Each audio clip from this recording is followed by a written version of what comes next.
지금 크립토판에서 프로젝트가 장기적으로 살아남으려면 결국 탈중앙화라는 숙제를 풀어야 해요. 아무리 좋은 기술도 만든 회사가 사라졌을 때 네트워크가 마비된다면 진짜 인프라라고 부를 수 없죠. 특히 우리 개미 투자자들에게 가장 오랜 시간 동안 꼬리표처럼 따라다녔던 리플사의 귀속성 논쟁이 드디어 변곡점을 맞이했습니다. 이번에 진행된 XRP 레저 업데이트는 바로 그 아킬레스건을 정조준하며 판을 뒤흔들 준비를 마쳤어요. 겉으로 보기에는 단순한 이름 바꾸기처럼 보일 수 있어요. 네트워크를 실제로 돌리는 프로그램의 명칭이 리플드에서 HRPLD로 전격 변경되었거든요. 회사 이름인 리플을 과감하게 걷어내고 프로토콜 고유의 이름인 HRPL을 전면에 내세운 겁니다. 당장 단기 가격에 영향이 없다고 실망할 필요가 전혀 없어요. 이건 투자자들이 가장 예민하게 생각하던 소유권 문제를 뿌리부터 건드리는 대형 사건이니까요. 이번 변화는 기업이 일방적으로 밀어붙인 게 아닙니다. XLS2025라는 공식 제안을 거쳐 전 세계 커뮤니티 합의로 3.2.0 버전에 담긴 결과물이죠. 설정 파일부터 데이터베이스 경로 코드 안에 미세한 표현까지 리플의 흔적을 말끔히 지원했어요. 기술자들에게는 단순한 코드 청소일지 몰라도 시장의 스마트머니들에게는 네트워크 통제권이 어디로 향하는지 보여주는 아주 명확한 신호라고 해석하셔야 합니다. 한 문장으로 요약하자면 리플사가 사라지는 게 아니라 HRPL 네트워크가 스스로 자립의 얼굴을 드러내기 시작한 겁니다. 그동안 규제 당국이나 대형 기관 투자자들은 HRPL을 검토할 때마다 특정 기업의 사설망이 아니냐며 한 발 물러서곤 했어요. 이번 업데이트는 그런 프레임에 갇혀있던 발목을 완전히 풀어버리고 글로벌 금융 공용 길목으로서의 독립성을 증명하는 첫 단추가 될 수 있습니다. 물론 우리가 맹목적인 환호만 지를 타이밍은 아니죠. 냉정하게 보면 소스 코드가 올라간 GitHub 저장소나 파일 서버 주소는 여전히 리플사의 도메인을 사용하고 있어요. 문패는 새로 달았지만 집 주소는 그대로라는 뜻입니다. 완벽한 독립을 완료했다기보다는 리플 중심의 이미지에서 거대한 커뮤니티 중심의 생태계로 옮겨가는 뚜렷한 과정 속에 와 있다고 판단하는 게 가장 객관적인 시선이에요.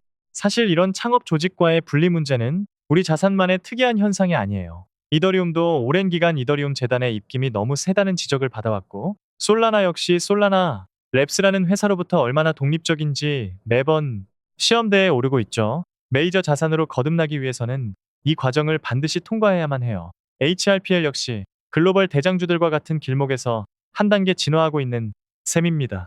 그렇다면 왜 하필 지금 시점에 이런 결단을 내렸을까요? 대형 기관 투자자들은 단순히 전송 속도가 빠르고 수수료가 싸다는 기본기만 보고 들어오지 않아요. 이 네트워크가 도대체 누구에게 기대고 있는지 문제가 생겼을 때 법적 책임 소지가 어디로 향하는지를 현미경처럼 들여다봅니다. 과거 미국 증권 당국과의 소송이 끝났어도 남아있던 인식을 지우고 기관 자금을 완벽하게 흡수하기 위한 철저한 타이밍 배치입니다. 이번 업데이트의 진짜 반전은 이름 뒤에 숨겨진 엄청난 기능들입니다. 공식 문서를 파헤쳐보면 단일 자산 금고와 대출 프로토콜 같은 엄청난 하드웨어 업그레이드가 함께 적용되었어요. 자산을 안전하게 보관하고 네트워크 자체적으로 빌려주고 빌리는 온체인 뱅킹의 핵심 뼈대가 완성된 겁니다. 단순한 송금 네트워크에서 멈추지 않고 은행들이 직접 사용할 수 있는 금융 인프라로 변신한 거죠. 여기에 더해 규제 요건을 맞춘 기관들만 참여하는 허가형 탈중앙화 거래소와 다목적 토큰 프레임까지 장착되었습니다. 신원 확인과 권한을 까다롭게 따지는 대형 금융사들을 위한 전용 트랙을 깔아준 거예요. 개인 투자자들의 눈에는 당장 보이지 않겠지만 글로벌 거대 자본이 들어올 수밖에 없도록 완벽한 합법적 놀이터를 블록체인 내부 시스템에 그대로 박아넣은 셈입니다. 이와 동시에 리플이라는 기업 자체의 비즈니스 확장도 엄청난 속도로 진행 중입니다. 최근 연간 12조 5천억 달러 규모의 결제를 처리하는 거대 재무 솔루션 기업 지트레저리를 10억 달러에 인수 완료했어요. 이곳에 고객들은 대부분 포춘 500대 기업들입니다. 개인 차트보다 느리게 움직이지만 한번 자리를 잡으면 절대로 이탈하지 않는 무시무시한 기업, 금융시장의 지배력을 다지고 있어요. 결국 그림이 완벽하게 그려지시죠. 리플사는 대기업들의 접점을 넓히며 거대한 비즈니스 영토를 확장하고 HRPL은 회사 그늘에서 벗어나 공용 인프라로서의 신뢰도를 올리고 있습니다. 둘의 역할이 완벽하게 분담된 투트랙 전략이에요.